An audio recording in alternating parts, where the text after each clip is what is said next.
Thanks so much, everybody, for coming today. I'm a little tired, so forgive me. And it's all brand new work, so I'm kind of getting a handle on how to really talk about it in a cogent way. So this might be a little bumpy, but this work was commissioned by DiverseWorks. Last year, I had a meeting with the curator who was here, Diane Barber, and proposed that I make a piece about Midwest Texas landscape as part of a series of landscape animations that I was doing that are kind of these ever unfolding ecosystems, which you'll see sort of later in the show. But that was the sort of seed of this project.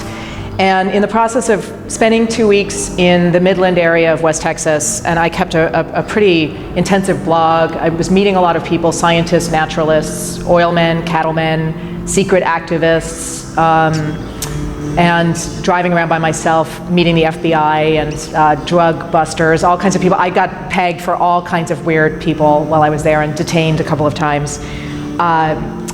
I started to sort of realize how much more complicated our relationship to an oil landscape is than I had ever thought possible in my New York predispositions to thinking about this kind of a landscape. So I thought I'd start with the title of the show, Necrocracy, rhymes with democracy, so no one knows how to pronounce this. And it means governance by the dead. It's a word that I first encountered in a book by a classicist named Robert Pogue Harrison in his book, Dominions of the Dead. And he was looking at Greek and Roman culture and asking questions about ancestor worship. And he came up with this thesis in the book that Western civilization is based on worshiping your ancestors. And I thought, how perfect to think about hydrocarbons, our real shared ancestors that have been turned into fossil fuels and basically energize everything that we do. So that's the framework of the title of the show. And then I thought we would go into the little room and Flickr Lounge first and look at a more subterranean set of works, and then we'll come and look in the big room. So you'll see sort of littered about these hazmat workers. These are replica hazardous materials cleanup suits for children that I had fabricated. They are made out of the real cleanup material, which is called Tychem TK, that DuPont generously donated to me, as long as I promised I wouldn't actually put any real children in them and compromise the integrity of their products. They have a very tight control over who makes these suits. Only one company in the United States makes these hazardous material suits in order to do kind of quality control and make sure nobody dies. The irony, of course, is that these Tychem TK suits are also made out of petrochem and are used to clean up petrochemical disasters. What you're looking at, if you come in, is 4 video recordings of some works that I made asking this question: what does the drill bit see? What does a drill bit see when it drills endlessly underground? And if you go closer to the pieces and you look into the boxes and look left and right at the mirror, you'll see it's rocks all the way down and all the way over. Really, just go stick your head in the box. So the title Neo Geo is sort of a riff on op art, these sort of 70s infinity boxes and this idea of these optical illusions. The pieces were made in collaboration with a mathematician whom I teach with, who is one of the gurus of a coding language called processing. And basically what I did for this piece as an animator is I drew up some mock-ups of what this world might look like, and then I drew the animated states of the drill bit, and then I drew hundreds of pieces of rock, little tiny, tiny vector art, which he then applied all these math principles to create endlessly varying strata and a set of rules. So certain kinds of rock, these are all based on the more 19th century and early 20th century visualizations of geology. I really love those. And now when you look at how is fracking, how does drilling work, it's all 3D and quite mundane. There's nothing about time, there's nothing about the poetry of geology, there's nothing about the mystery. It's quite drained of life.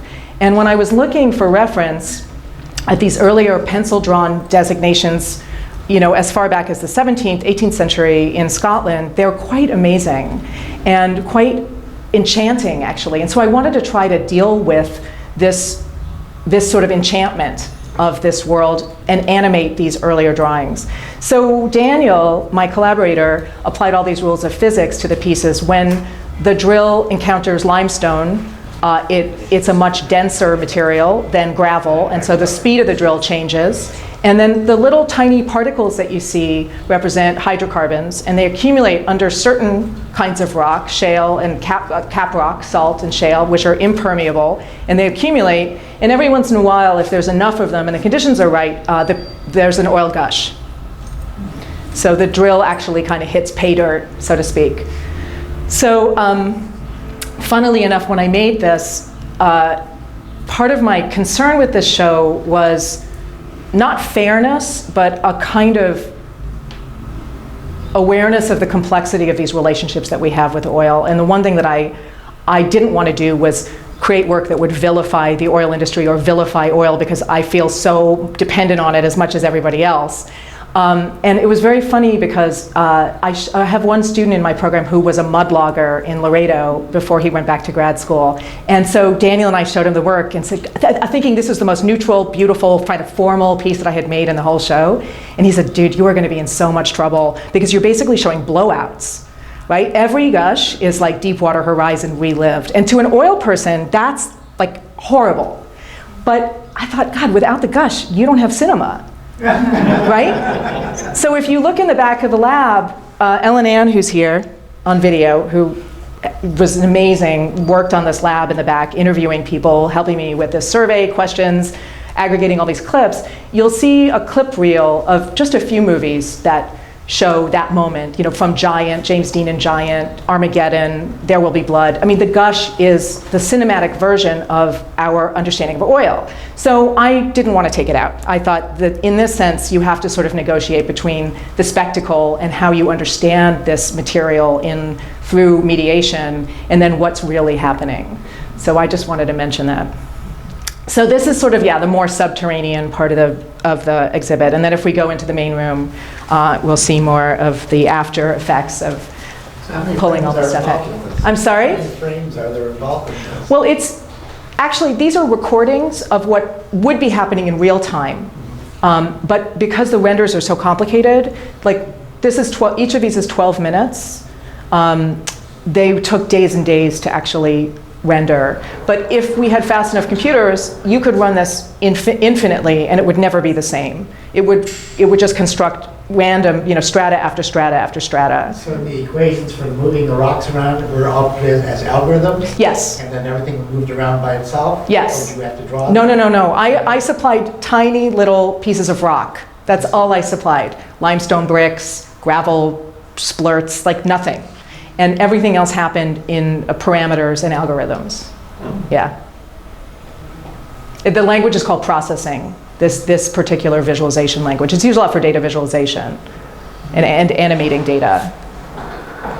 So are the parameters different for the different sets? The parameters are the same, the views are different. So there's a kind of a wider view, and there's 2 wider views and 2 close-up views, but they're actually 4 different recordings. So you could infinitely record these things. Yeah. All right, moving along. So each of these this is all, I'm an animator primarily, but how do I put this? They're all stylistically and strategically quite different from each other in terms of the way that I put this work together. So if you're interested in more technical stuff, please ask me. This piece, which is called Hydrocarbons, there's a soundtrack for it, is a tiny clip I found in public domain on the Internet Archive from an industrial movie that was made in 1949 called The Inside Story of Gasoline. And there was one clip which basically was these little carbons, these kind of frightening blackface carbons, forming the organic compound, the hydrocarbon. So this is how a hydrocarbon chain is formed. So this was one clip that I found. I redrew everything. I changed it a tiny bit. I redrew it in a vector scalable program. And then I used the soundtrack from the original to sort of guide what happens over time as these fill the screen and sort of blot out the screen with their presence. Hydrocarbons, in this case, these chains are the foundation of all plastics that are made out of petrochem. And each plastic is made of a different sort of arrangement of hydrocarbons. It can be in a ring, it can be a very long chain, it can be a middle-sized chain. And you'll see, this is sort of here as a gateway to sort of give some context to what you'll see in the banners and the rest of the piece, which is actual things made out of these hydrocarbons and the variety of things that are made out of these hydrocarbons. So, what? Okay. The banners in here are actually started as a book project called The Petroleum Manga. And in this case, everybody knows manga as Japanese comics. But the word manga was actually coined in the late 1700s by people like Hokusai, who was a woodblock printer. And manga they're defined as simple or whimsical drawings. And Hokusai has a 13-volume set of these manga that he made of things that are organized as things, like types of squirrels, types of roof shingle, types of temple bells, people swimming. I mean, there's a kind of a crazy amalgam of things that don't necessarily have taxonomic symmetry from thing to thing, but they form this magnificent books. I went to the New York Public Library Rare Books and was handed, the original 13 volumes, and they're really, really beautiful. So that's where the convention, this framing convention, comes from for these pictures. These are, in a sense, a blown-up book pages to me that are sort of set in 3 dimensions, but along very hard, rigid, sort of almost Japanese screen-like lines. And they are all organized by petrochemical. So you'll see PVC, polyvinyl chloride, polystyrene, HDPE, polyurethane in the family corner, polycarbonates. Then there's also some things that are not plastics, like paraffin and ammonia and a few other things. And what I was interested in was setting up a structural rule set that would allow me to investigate the things that we live with, that we don't necessarily pay attention to what they're made out of or how they're made, and what the variety of things that we depend on or interact with. There's such a variety within this one sort of chemical rubric. It was crazy. So I made obviously a lot of decisions in terms of scale, but I think of them kind of as these haiku that are, 3 objects, 2 objects, sometimes 1 object, that could recombine, but that were constrained by what they shared chemically with each other. So the other thing that I think I was pretty interested in was almost like a convention center paradigm, big banners. They're cheap, they're made out of Tyvek, they're also made out of petrochemicals. They're solvent ink, also made out of petrochemicals. So they're kind of pure objects in a way, or they're objects that really take their material form into consideration. So it was really challenging to reverse engineer some of these things.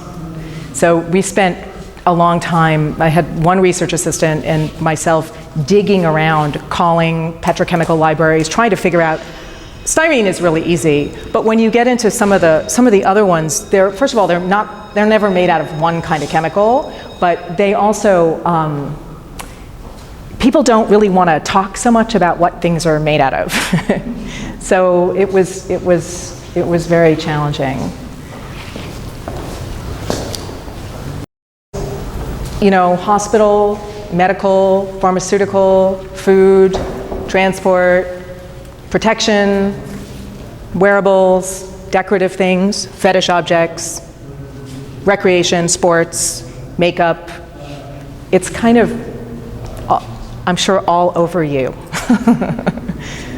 So the groupings that you have, are they all, is it by the hydrocarbon, or is it by an aesthetic that you determined for each one? No, these are grouped, like for instance, these are all PVC, these are all polyurethane, these are all this paraffin, in this other room's ABS, polystyrene. They're grouped by chemical, more or less. There's a couple that are not, but for the most part they are. Not quite sure what this is.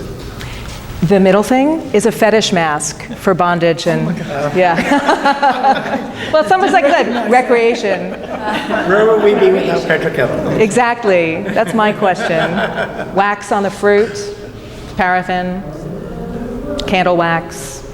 And then you have the fantastic world of rubber chickens, gas masks, heart valves, tanning eye cups, all his protective gear, earbuds for your iPod. So it was a very rich, it made the world really come alive to have to do this research. Okay, so then we'll look quickly at the video in here. This piece is called The Thirsty Bird, which is a play on the nickname given to these pump jacks. Is that a common word to you guys? No? Anybody? The Thirsty Bird? Talking about these little toy things that rock back and forth from one to get the water. Yes, but in West Texas they call these thirsty birds, or sometimes there's a few other nicknames for them. But the piece is a synchronized diptych where every time the thirsty bird pulls oil out of the ground, the water fountain goes off. So it is extremely straightforward in a sense. So this is just a relationship of resources and sort of touches at the tangle between water contamination and drilling, which is a big tangle, and there are a lot of issues around wastewater and drilling, which I'm sure people are familiar with. Yes? Everyone is, okay, so I'm not going to beat a dead horse. The visual style for this piece is quite different from the other pieces. It's based on a designer from Holland named Gerard Arntz. And before we had international symbols like, emergency exit guy, he developed this language, which I think is quite beautiful, called isotypes. And he made about 3,000 of these characters in this style. And so some of the things that you're seeing are actually his. They weren't animated, obviously, but like the lady with the bun. There's some old-fashioned people running through the piece. The Indian who just walked by with his hand up, he's from the original Gerard Arntz work. He worked with a Viennese social scientist and philosopher named Otto Neurath, and they did some of the first data visualization work in Europe to look at how to visualize statistics. And the books are in the back. They're really, really beautiful work.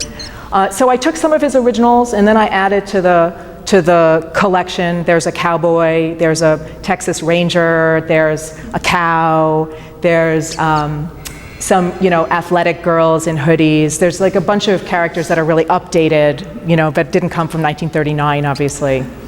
So it's 5 minutes long, so you may want to see more of it later. This guy, the roughneck, he wasn't from the original. Is there sound? No, there's no sound.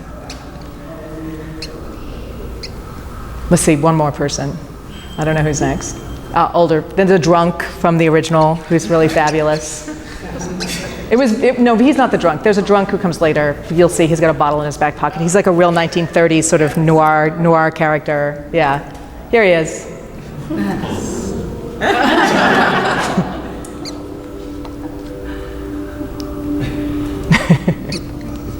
And then the birds and the hair that you're seeing on the left are animals that do colonize these oil pads. There's a killdeer, nightjars, rabbits. If you go out into the scrub in West Texas, there's a whole ecosystem that sort of arises around these oil pads, because they're in the middle of nowhere, and there's a lot of land around each one of these pads. And I befriended a naturalist in Midland, and there's a video in the back called The Ecology of an Oil Pad that he made for the show, where he's sort of narrating the complicated ecosystems that rise up around these oil pads.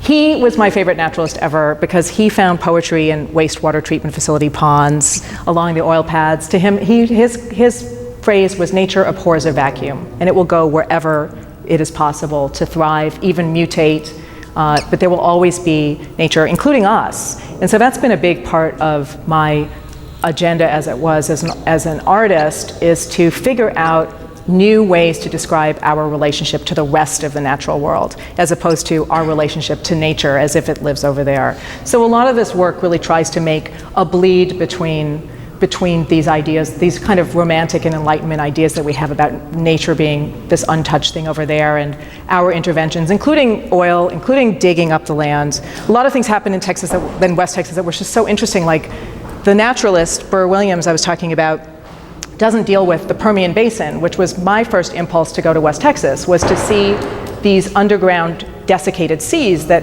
250 million years ago in the last great extinction dried up, and all of these little zooplankton that became oil got highly compressed and lived under the land. That's all I thought about as a New Yorker that's what I thought I didn't know what I would see. I had some idea about a land littered apocalyptically with pump jacks, back to back, just this kind of machine world.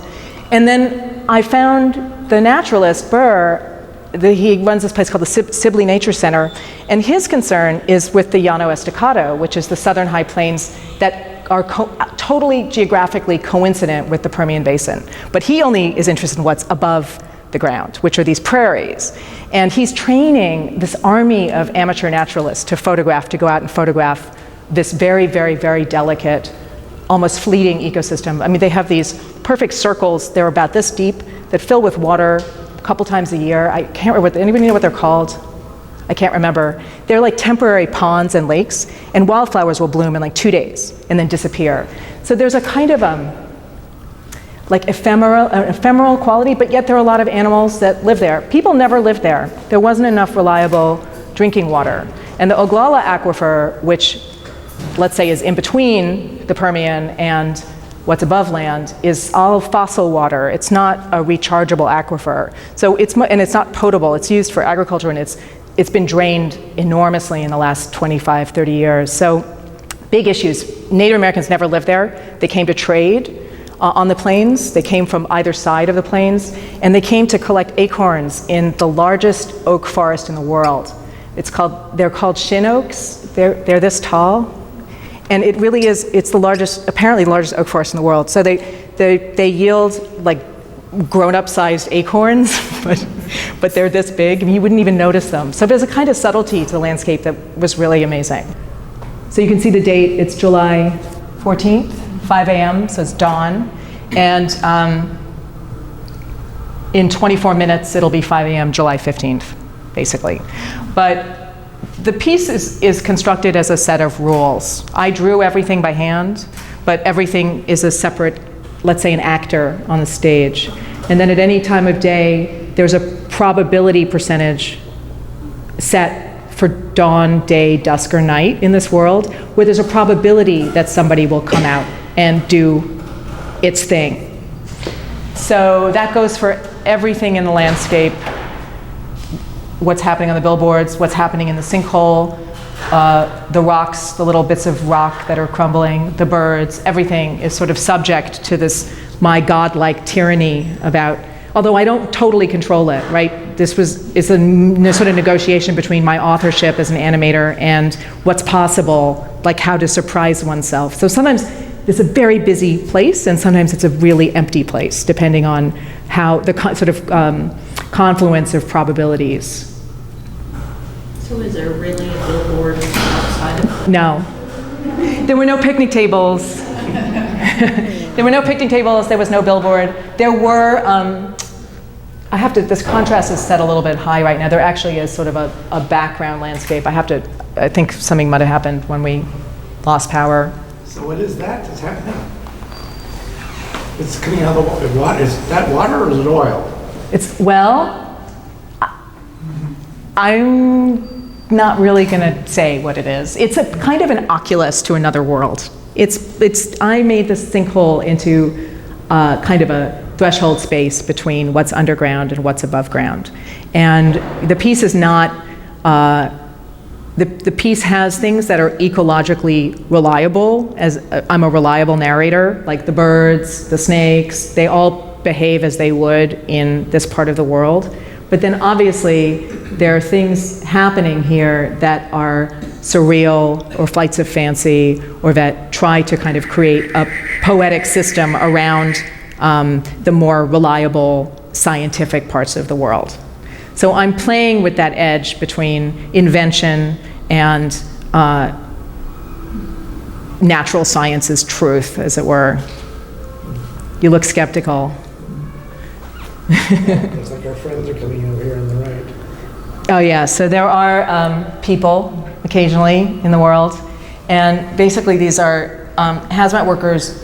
For the most part, I took them from training videos that I found, and instead of them doing functional things, I gave them almost like behavioral dances like you would a cactus wren or a sandhill crane. So they do things that hazmat workers would do, like crawl, drag. Occasionally they jump around on one leg. There were a lot of jokey videos online of people who are training to do hazmat work like thinking, these costumes are ridiculous. They're like Teletubby costumes. And people tend to perform and then post this stuff on YouTube. So they became part of this idea of, they had animal languages. If you were from an alien from another planet, you might think that if you looked at YouTube, you would just think this world was made of such really, really strange behaviors, right? They look like infants. I mean, since you said they're Yes.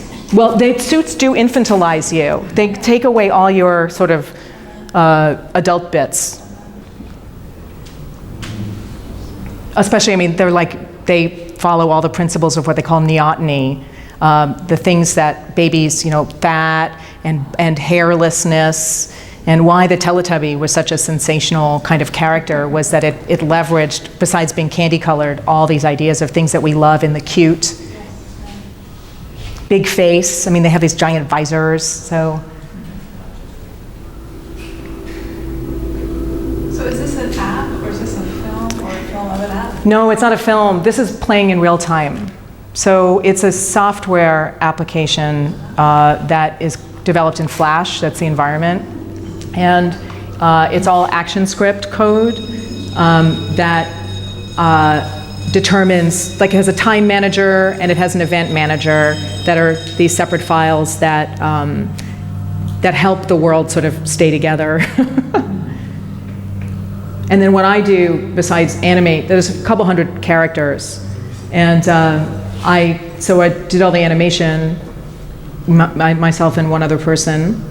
And then I have a document, it's quite long, I think it would be about that long, of parameters. So I put actor name, well, it's by month. So there's January through December are 12 major parameters. And then each month has dawn, day, dusk, and night parameters. And then I put characters into each of those. And then they are assigned a probability. So the best example is, you might see a snake at night in July because it's very hot. And so there's like a 12% chance in July that a snake will come out at night. But you'd never see a snake during the day in July. But as it gets colder, you would see a snake in the day until they go to hibernate, and then you wouldn't see any snakes at all, right?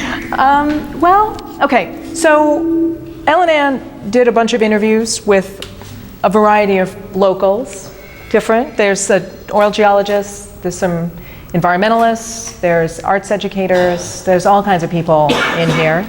And there's a series of questions that we put together that range from the very pragmatic to the philosophically wacko. So there's a version of the questions online, which is going to be linked off the DiverseWorks website. Yeah. And you can take the survey if you're interested. You don't have to answer all the questions. You could pick. They range from what are the objects in your life that you can't live without to this idea of the immortality of plastics. So I didn't really talk about immortality that much today, but I'm really fascinated with this idea that these little creatures, by figuring out how to get us to depend on them and invent and ceaselessly out of them, have figured out how to far outlive us in the form of plastics. So there's a kind of immortality that these creatures achieved through us that was really interesting to me. And there's just a small selection of books here that, again, range from the more grounded ideas of geology to the crazier ideas of a non-human agency at work in the world. And a lot of those sort of speculative poetics about science and the stories that we tell ourselves and the possibility that we're not the only things that have will were really exciting to me as an artist, thinking about ways to not just make science interesting, but to question what we take as truth and question what we take as our sort of superiority and having kind of the only real agency in the world. So that's that.